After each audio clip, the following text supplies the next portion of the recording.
Silicon valley bank के collapse होने की वजह से यूएसए का शेयर मार्केट गिरा। इंडिया का भी शेयर मार्केट काफी हद तक इम्पैक्ट हुआ। तो चलिए इस वीडियो में समझते हैं कि इतनी बड़ी बैंक का कोलैप्स हुआ कैसे।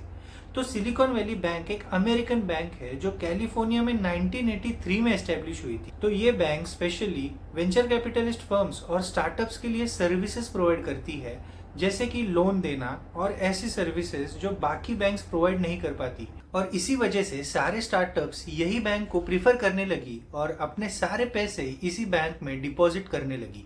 यहाँ तक तो सब ठीक चल रहा था, लेकिन सबसे पहली प्रॉब्लम आई 2020 में, जब कोरोना का आउटब्रेक हुआ।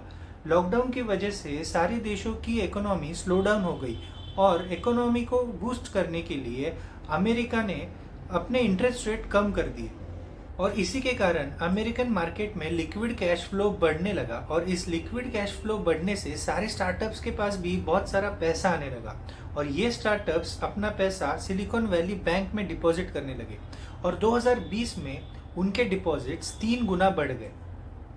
अब सिलिकॉन वैली बैंक के पास आया बहुत सारा पैसा और ऐसी सिचुएशन में सारी बैंक्स सेफ इन्वेस्टमेंट्स ढूंढती है, जैसे कि बॉन्ड्स। और यहीं पर आती है दूसरी प्रॉब्लम। इस बैंक ने क्या किया, अपने 70% से भी ज्यादा पैसे को एक लॉन्ग टर्म मैच्योरिटी बॉन्ड में इन्वेस्ट कर दिया। लेकिन प्रॉब्लम यहाँ नहीं है कि वो बॉन्ड्स में इन्वेस्ट कर रहे हैं, प्रॉब्लम यहाँ है कि उन्होंने 70% से भी ज्यादा पैसे को इन्वेस्ट किया और ऊपर से ये बॉन्ड्स 10 साल बाद मैच्योर होने वाले थे और एक फिक्स्ड इंटरेस्ट के साथ इस बैंक को रिटर्न्स भी मिल सकते थे। लेकिन फाइनेंस का एक रूल होता है, जब मार्केट में रेट ऑफ इंटरेस्ट कम होते हैं तब बॉन्ड्स के रेट्स बढ़ जाते हैं। और जैसे कि हमने देखा 2020 में रेट ऑफ इंटरेस्ट कम हो गए थे तो ऑब्वियसली बॉन्ड्स के रेट्स भी बढ़ गए थे। यानी कि इस बैंक ने बॉन्ड्स को बहुत ही हाई रेट्स पर खरीदा, ये सोचकर कि फ्यूचर में इंटरेस्ट रेट्स इतने ज़्यादा चेंज नहीं होंगे। लेकिन इसके एग्जैक्टली उल्टा हुआ। अमेरिका ने 2022 में बहुत ही तेजी से रेट ऑफ इंटरेस्ट बढ़ा दिया। इसके वजह से बॉन्ड्स के रेट्स भी कम हो गए और ऊपर से रेट ऑफ इंटरेस्ट बढ़ने की वजह से स्टार्टअप्स भी लोन्स कम लेने लगी और अपने खर्चे चलाने के लिए सिलिकॉन वैली बैंक से पैसा विड्रॉ करने लगी। यहाँ पर सिलिकॉन वैली बैंक दोनों तरफ से फंस गई। एक तरफ बॉन्ड के रेट्स कम हो गए, वहां पर उनका लॉस हुआ, और दूसरी तरफ से ये बैंक स्टार्टअप कंपनीज के कैश डिमांड को पूरा नहीं कर पा रही थी।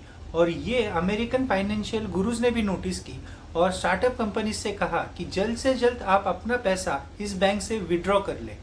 और एग्जैक्टली ऐसा ही हुआ। सारे स्टार्टअप कंपनीज अपना पैसा धीरे धीरे विड्रॉ करने लगी और ये डिमांड पूरी करने के लिए बैंक को अपने बॉन्ड्स लॉस में ही बेचने पड़े। और ये लॉस कोई छोटा मोटा लॉस नहीं था, ये पूरा $80 बिलियन का लॉस हुआ। और इतने बड़े लॉस को बैंक रिकवर नहीं कर पाई और इसी वजह से बैंक्स कोलैप्स कर गई। और इतने बड़े बैंक का कोलैप्स होने की वजह से शेयर मार्केट ने भी नेगेटिव रिस्पॉन्ड किया। तो उम्मीद है आपको ये वीडियो पसंद आया होगा। ऐसे ही इंटरेस्टिंग वीडियो के लिए लाइक, शेयर और सब्सक्राइब कीजिए। Thank you.